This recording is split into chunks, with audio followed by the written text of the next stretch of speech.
ये है इकोनॉमिक्स के 50 पॉइंट्स जो कि रिपीटेडली एग्जाम में पूछे जाते हैं। कॉम्पिटेटिव है जैसे यूपीएससी है, यूपीसीएस है, एसएससी है। तो इकोनॉमिक्स के ये अच्छे कॉन्सेप्ट्स हैं। तो इन्फ्लेशन मतलब महंगाई। तो इस कई टाइप का इन्फ्लेशन होता है, जैसे कि क्रीपिंग इन्फ्लेशन। क्रीपिंग मतलब बहुत स्लो रेट से जो इन्फ्लेशन होता है। लो इन्फ्लेशन स्लो है, प्रिडिक्टेबल है, मतलब इतनी धीरे धीरे महंगाई बढ़ेगी ही बढ़ेगी, यूजुअल सिंपल सी बात है। जनरली ये सिंगल डिजिट में होता है, मतलब 1 से लेकर 9% मैक्सिमम। क्रीपिंग इन्फ्लेशन मतलब ठीक है।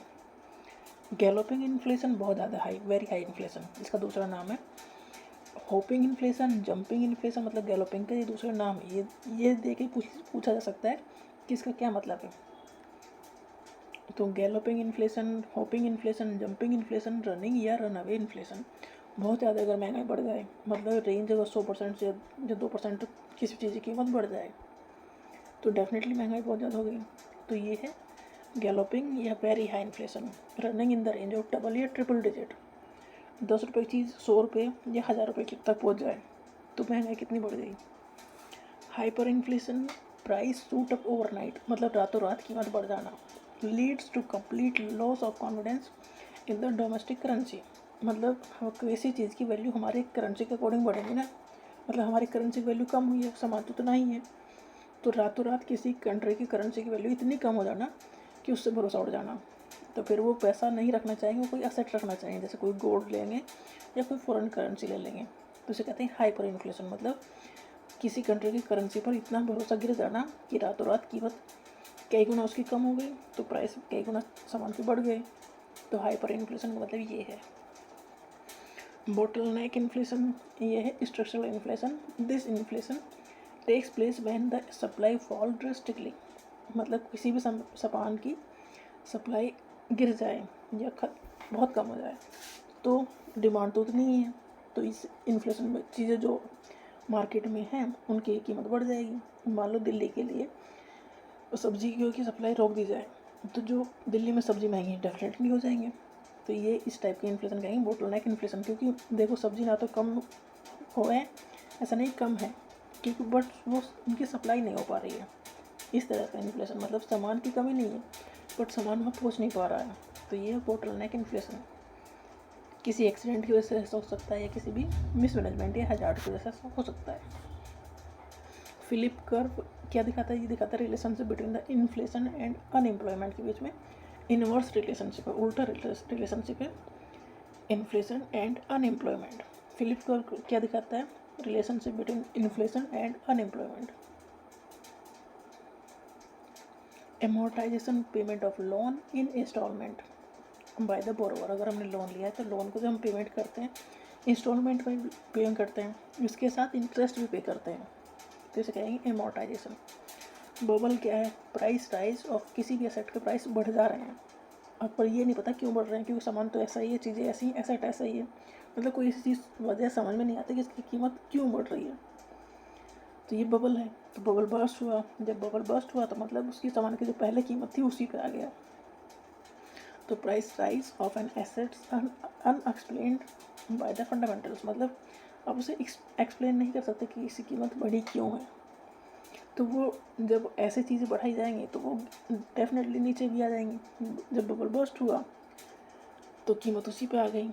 बुलियन क्या है, बुलियन ये प्रीशियस मेटल्स है, जैसे कि गोल्ड है, सिल्वर है, प्लेटिनम है, तो ये ने इन्वेस्टमेंट के फॉर्म में खरीद के रख लिया जाता है। ये इसे कोइन रख लिए या बास रख ली, तो इसे इन मेटल्स हो जाते हैं बुलियंस, जो इन्वेस्टमेंट पर्पज से खरीदे जाते हैं।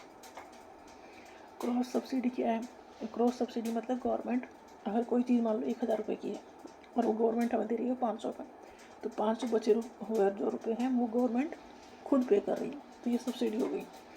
क्रॉस सब्सिडी मतलब ये है कि गवर्नमेंट एक सेक्टर को सब्सिडी दे रही है और उसका पैसा दूसरे सेक्टर के प्रॉफिट से निकाल रही है। Crowding out effect, crowding out effect ये है increase in the government expenditure which has an effect of reducing the private sector expenditure, मतलब गवर्नमेंट अपना पार्टिसिपेशन बढ़ा रही है और प्राइवेट जो प्लेयर वहाँ पैसा खर्च करे उनका कम करवा रही है, मतलब उन्हें बाहर कर रही है, तो इसे कहेंगे crowding out effect. Deindustrialisation मतलब 3 सेक्टर इकोनॉमी के हैं, primary secondary tertiary. Primary sector में नेचुरल रिसोर्सेज हैं। सेकेंडरी सेक्टर में इंडस्ट्री है। तो अगर जो इकोनॉमी है कंट्री की उसमें सेकेंडरी सेक्टर का कंट्रीब्यूशन अगर कम होता चला जाए तो इसका मतलब डी इंडस्ट्रियलाइजेशन हो रहा है, इंडस्ट्री कम हो रही है क्योंकि उनका कंट्रीब्यूशन इकोनॉमी में कम हो रहा है। डीमैट अकाउंट क्या है? ये इलेक्ट्रॉनिकली जैसे कि बैंक में अकाउंट है, तो ये शेयर या सिक्योरिटीज़ को इलेक्ट्रॉनिक फॉर्म में रखने वाला अकाउंट है, जिससे कि हम ऑनलाइन ट्रेड कर सकते हैं, शेयर्स को बेच सकते हैं, खरीद सकते हैं इसमें इसके थ्रू। जैसे कि हमारा बैंक में अकाउंट होता है ना, पैसा निकाल सकते हैं, भेज सकते हैं, ऐसे ही डीमैट अकाउंट शेयर्स को रखने और बेचने के लिए है। मतलब खरीदना, बेचना, रखना, कुछ भी इसमें कर सकते हो। शेयर खरीद लो, रख लो, ये हो सकता है, बेच दो, ये भी हो सकता है। डीमर्जर क्या है? कोई भी बड़ी कंपनी कई सारी छोटी कंपनी में टूट जाए तो डीमर्जर हो गया। मर्जर मतलब कई सारी छोटी कंपनी मिलकर बड़ी कंपनी बना लें, तो मर्जर का उल्टा डीमर्जर, मतलब बड़ी कंपनी कई सारी छोटी कंपनी में टूट जाए। डिस सेविंग मतलब जो करंट हम एक्सपेंडिचर है,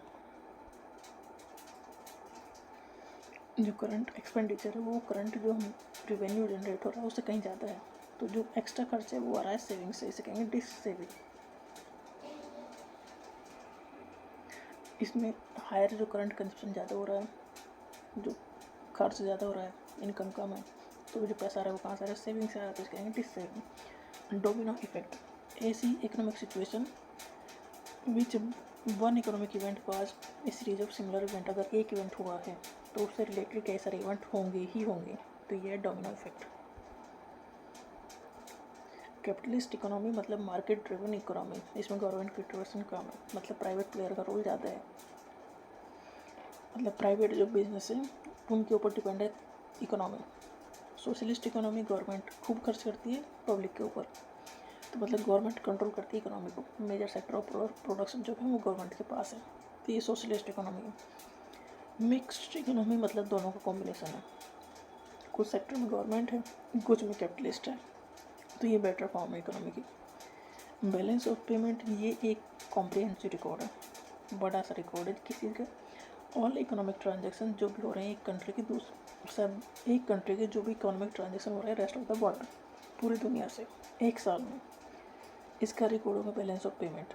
और balance of trade balance of payment का ही एक कंपोनेंट है, जिसमें export of goods minus import of goods, मतलब गुड्स ओनली सामान का एक्सपोर्ट और इम्पोर्ट होगा, तो बैलेंस का मतलब कितना हमने एक्सपोर्ट किया माइनस कितना इम्पोर्ट किया, मतलब जितना सामान बेचा उतने का ही ले आए, तो जीरो होगा balance of trade.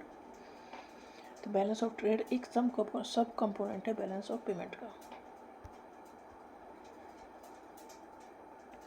CRR cash reserve ratio, देखो जो भी इंडिया में बैंक है तो हम बैंक में पैसा डिपॉजिट करते हैं तो वो सारा पैसा ना तो खुद रख सकते हैं क्योंकि वो कैसे कमाएंगे, तो वो लोन के फॉर्म में पैसा निकालेंगे, तो RBI ने कहा है कि कुछ परसेंट जो भी तुम्हारे पास डिपॉजिट हो रहा है उसका 3 से लेकर 5% ये एक लिमिट है, इसके बीच में RBI कुछ भी कह सकता है, इतना मेरे पास रखो। RBI इतना पैसा अपने पास रखती है, पहले इसके ऊपर वो इंटरेस्ट पे करती थी, अब नहीं करती। तो कैश रिजर्व रेशियो वो अमाउंट है जो total deposit of A bank जो भी इंडिया में है उसके पास जो भी टोटल डिपॉजिट है उसका RBI को देना है 3 से 5%, ये CRR है कैश रिजर्व रेशियो। मतलब जो इंडियन कमर्शियल बैंक हैं वो RBI को जो पैसा देते हैं वो डिपेंड करता है परसेंटेज पर, कितना उनके पास डिपॉजिट है और डिपॉजिट हुआ है उसका 3 से लेकर 5% तक RBI को वो देंगे, तो ये CRR है।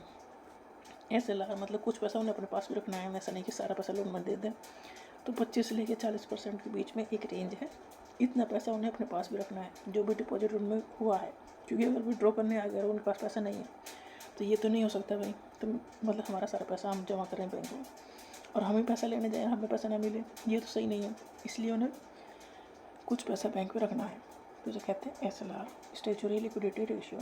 ये रेशियो है total deposit of bank which is to be maintain by the bank with itself, जितना पैसा बैंक में रहना चाहिए, मतलब 100 रुपये जमा हुए तो 30 से लेकर 40 रुपये बैंक में ही रखने हैं, वो किसी को लोन नहीं देने हैं।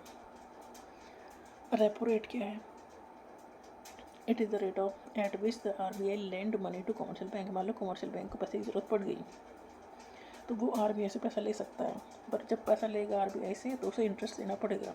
तो जो रेट ऑफ इंटरेस्ट है ये रेपो रेट है, मतलब कमर्शियल बैंक जो इंटरेस्ट पे कर रहे हैं RBI को वो रेपो रेट है, क्योंकि RBI से उन्होंने पैसा लिया कुछ टाइम के लिए। रिवर्स रेपो रेट, अगर RBI को ज़रूरत पड़ेगी पैसे की, मतलब गवर्नमेंट ने पैसे मांग लिए RBI से, तो RBI को ज़रूरत अगर पड़ेगी पैसे की तो कुछ टाइम के लिए RBI पैसा ले सकते हैं कमर्शियल बैंक्स से, तो RBI भी इंटरेस्ट पे करेगा कमर्शियल बैंक्स को, वो रिवर्स रेपो रेट है। बैंक रेट क्या है? Bank rate rate at which the RBI lend money to commercial bank. RBI commercial banks को लोन देंगे लंबे टाइम के लिए, जनरली 3 महीने के लिए, तो जो रेट ऑफ इंटरेस्ट वो लेंगे उसे कहेंगे बैंक रेट। डीमैट अकाउंट, ये अकाउंट यूज हो रहा है शेयर को, जो किसी कंपनी के शेयर है उन्हें खरीदने और बेचने के लिए जो अकाउंट यूज हो रहा है वो डीमैट अकाउंट है। पोर्टफोलियो, ये collection of investment held by an individual और इंस्टीट्यूशन, मतलब कितने आपके पास शेयर हैं, म्यूचुअल फंड है, ये आपके पोर्टफोलियो में नज़र आता है। जैसे बैंक का अकाउंट है, ये ऐसा ही पोर्टफोलियो है। पोर्टफोलियो मतलब जितनी चीज़ें उसमें हैं। डीमैट अकाउंट बैंक अकाउंट की तरह है। डीमैट अकाउंट में क्या क्या सामान, क्या क्या शेयर है, वो हमारा पोर्टफोलियो है। इन्वेस्टर मतलब ये कोई भी पर्सन हो सकता है या इंस्टीट्यूशन हो सकता है जो शेयर को खरीदता है, लंबे टाइम के लिए रखता है, इन्वेस्ट करता है, मतलब 20-25 साल के लिए हमने शेयर को रख लिया खरीद के, तो वो इन्वेस्टर हो गया। ट्रेडर वो हैं जो शेयर खरीदते हैं और फिर जैसे प्रॉफिट हुआ बेच देते हैं, तो वो ट्रेडर है। ब्रोकर वो कोई इंटरमीडिएरी है जो मतलब हमारे बिहार पे उस जगह को खरीदेगा और बेचेगा। बुल मार्केट, ये मैन जो स्टॉक के प्राइस बढ़ रहे हैं, तो शेयर मार्केट अच्छी चल रही है तो इसे कहेंगे बुल मार्केट। जब स्टॉक के प्राइस, सभी स्टॉक के प्राइस लगभग गिर रहे हैं, तो इसे कहेंगे beer market. Mutual fund pooled investment, मतलब कई सारे लोग मिलकर इकट्ठा एक इंस्टीट्यूशन को पैसा देते हैं, फिर वो उनके बिहार पे शेयर खरीदता है, तो इसे कहते हैं हम, हमारे उस समय जो है वो है म्यूचुअल फंड्स। ये पूल्ड इन्वेस्टमेंट है, इसमें मल्टीपल बहुत सारे इन्वेस्टर्स होते हैं, उनसे पैसा लेके मैनेज करता है प्रोफेशनल फंड मैनेजर, वो शेयर खरीदेगा और जितना हमने पैसे दिए हमारे अकाउंट में ट्रांसफ़र कर देगा उतने शेयर। FII क्या है? फॉरेन इंस्टीट्यूशनल इन्वेस्टर्स, वो मतलब फॉरेन कंट्री वाले जो लोग इंडियन मार्केट में पैसा लगाते हैं, इन्वेस्ट करते हैं, वो है फॉरेन इंस्टीट्यूशनल इन्वेस्टर्स। डिविडेंड क्या है? एक कंपनी का जो भी प्रॉफिट है, जो उसके शेयर होल्डर है कंपनी के, उनमें वो बट जाए, तो वो डिविडेंड है। स्क्रिप शेयर या बोनस शेयर क्या है? बोनस शेयर मतलब जिसके पास पहले से किसी कंपनी के शेयर हैं और उसे कुछ एक्स्ट्रा शेयर दे दिए जाए, तो इसे कहेंगे बोनस शेयर या स्क्रिप शेयर। स्वीट शेयर क्या है? स्वीट शेयर वो है जिस कंपनी के शेयर हैं उस कंपनी में काम करने वाले लोगों को कुछ शेयर दे दिए जाए उसी कंपनी के, तो ये है स्वीट शेयर। स्प्रेड क्या है? The difference between the buying and selling price of A share, मतलब हमने कोई भी शेयर खरीदा और बेच दिया, तो बीच में जो भी है वो हो गया स्प्रेड। बाइंग और सेलिंग प्राइस में जिस तरह भी चेंजेस आए वो स्प्रेड है। एंजल इन्वेस्टर वो इन्वेस्टर्स हैं, मतलब पैसा लगाने वाले लोग हैं, जो कोई एंटरप्रेन्योर है, खुद का स्टार्टअप लगा खड़ा कर रहा है, उसे पैसा चाहिए, तो एंजल इन्वेस्टर उन्हें पैसा देते हैं और उनकी कंपनी में शेयर खरीदते हैं। हेज फंड, ये ऐसा फंड है, कोई भी इंडस्ट्री है जो खुद को बचाने के लिए पैसा रखती है, तो ऐसे टाइम पे वो पैसा काम आ जाएगा। अगर कोई भी मार्केट में चेंजेस आ रहे हैं तो उस कंपनी में पैसा, उस कंपनी को उस मार्केट में बचाए रखने के लिए वो अपना पैसा दूसरी जगह रखते हैं, तो इसे कहते हैं हेज फंड या हेजिंग, क्योंकि वो फिर अपना पैसा लेके आ सकते हैं वहाँ से, अपनी कंपनी को बचा सकते हैं। हार्ड करेंसी ऐसी करेंसी जैसे US का डॉलर है या यूरो है, ये स्ट्रॉन्गेस्ट करेंसी है वर्ल्ड की, क्योंकि ये स्टेबल है, इसमें चेंज ज़्यादा आते नहीं हैं, रिलायबल है, हर जगह एक्सेप्टेबल है। सॉफ्ट करेंसी ऐसी करेंसी हैं जो अनस्टेबल है, ये इनकी वैल्यू कम हो सकती है, क्यों? क्योंकि ये डिपेंड करता है इस कंट्री में इकोनॉमिक स्टेबिलिटी है, पॉलिटिकल स्टेबिलिटी है कि नहीं है। जैसे कि जिम्बाब्वे का डॉलर और वेनेजुएलन की बोलीवर, ये करेंसी की वैल्यू कम हो गई, तो हमें वही सामान खरीदने के लिए ज़्यादा पैसा देने पड़ेंगे, तो ये सॉफ्ट करेंसी हो गई। हॉट करेंसी एक तरह का हार्ड करेंसी ही हॉट करेंसी है जो शॉर्ट टर्म इन्वेस्टमेंट में के लिए अच्छी है, अट्रैक्टिव है। बट अगर इन्हें पैसा मार्केट से ये भी निकल जाए तो मार्केट में इनस्टेबिलिटी आ जाएगी। तो हॉट करेंसी ही हार्ड करेंसी है। चीप करेंसी क्या है? जो कंट्री जानबूझ के अपनी करेंसी वैल्यू को कम कर दे जिससे कि उसका एक्सपोर्ट बढ़ जाए, क्योंकि उसका सामान दूसरी कंट्री में फिर सस्ता जाके मिलेगा, सस्ता हो जाएगा औरों की कंपैरिजन में। जैसे कि चाइना करता है, उनका सामान हर जगह बहुत सस्ता मिलता है क्योंकि उन्होंने अपनी करेंसी की वैल्यू कम की है डील जानबूझ के एक्सपोर्ट को बढ़ाने के लिए, जिससे कि दूसरी कंट्री की करेंसी उनके पास आए। हीटेड करेंसी क्या है? Currency that faces excessive inflation या devaluation often due to over heating of the economy. Economy की वजह से करेंसी की वैल्यू कम हो गई है, गिर गई है, तो उसे कहेंगे हीटेड करेंसी। और इसकी वजह से होगा हाइपर इन्फ्लेशन, मतलब बहुत ज़्यादा महंगाई हो जाएगी, मतलब उसकी वैल्यू बहुत ज़्यादा गिर जाएगी। बजट डेफिसिट क्या है? जैसे गवर्नमेंट का बजट है, कितने पैसा बजट एक साल में कितने पैसा खर्च करना है और कितना रेवेन्यू आएगा। अगर खर्च करने की वैल्यू ज़्यादा है और रेवेन्यू कम आ रहा है तो एक डेफिसिट हो जाएगा, कमी, तो वो होगा बजट डेफिसिट। तो ये डिफरेंस बिटवीन द गवर्नमेंट का जो टोटल एक्सपेंडिचर है और टोटल रेवेन्यू है एक साल में काउंट हो रहा है। फिजिकल डेफिसिट क्या है? It is the difference between the government का जो टोटल एक्सपेंडिचर हो रहा है, इसमें इंटरेस्ट पेमेंट भी है। इंटरेस्ट कहाँ पेमेंट करे गवर्नमेंट? जो गवर्नमेंट ने लोन लिया है इधर उधर से, वो उसका इंटरेस्ट देना है, तो टोटल एक्सपेंडिचर में इंटरेस्ट पेमेंट भी काउंट होगा। इसका minus total revenue, the expenditure minus revenue, deficit यही होगा। तो एक्सपेंडिचर में जो इंटरेस्ट पेमेंट है वो लगा लो और रेवेन्यू में बोरोइंग नहीं इंक्लूड करनी है। भाई जो पैसा उधार लेके आ रहे हो वो रेवेन्यू तो छोटी जनरेट कर रहे हो। तो ये फिजिकल डेफिसिट है। फिजिकल डेफिसिट में बोरोइंग हटा दो और इंटरेस्ट पेमेंट को इंक्लूड कर लो। खर्चे में तो पेमेंट इंटरेस्ट करना ही पड़ेगा इंक्लूड, क्योंकि वो भी तो एक खर्चा ही है। प्राइमरी डेफिसिट क्या है? Physical deficit minus the interest payment on the previous borrowing. जो गवर्नमेंट आई है वो कह रही है कि भाई हमारा डेफिसिट कम है, क्योंकि जो हम इंटरेस्ट दे रहे हैं वो तो पिछली गवर्नमेंट ने लिया है लोन, तो इसलिए फिजिकल डेफिसिट में से इंटरेस्ट जो पे किया जा रहा है उसे माइनस करने के बाद जो डेफिसिट आता है उसे कहते हैं प्राइमरी डेफिसिट, जो कि करंट गवर्नमेंट का होता है। फिर रेवेन्यू डेफिसिट, शॉर्टफॉल पे द गवर्नमेंट का जो रेवेन्यू एक्सपेंडिचर है वो ज़्यादा हो जाए रेवेन्यू जनरेट होने से, तो रेवेन्यू भी डेफिसिट हो गया। इफेक्टिव रेवेन्यू डेफिसिट क्या है? It is the revenue deficit minus the grant जो भी सेंट्रल गवर्नमेंट स्टेट या यूटी को देती है उसे हटा के जो भी डेफिसिट आएगा वो इफेक्टिव रेवेन्यू डेफिसिट है। मतलब सेंट्रल स्टेट को कुछ ना कुछ पैसा देगा तो उस पैसा को वो इंक्लूड कर लेंगे, उसके बाद जो घाटा रहे वो घाटा है।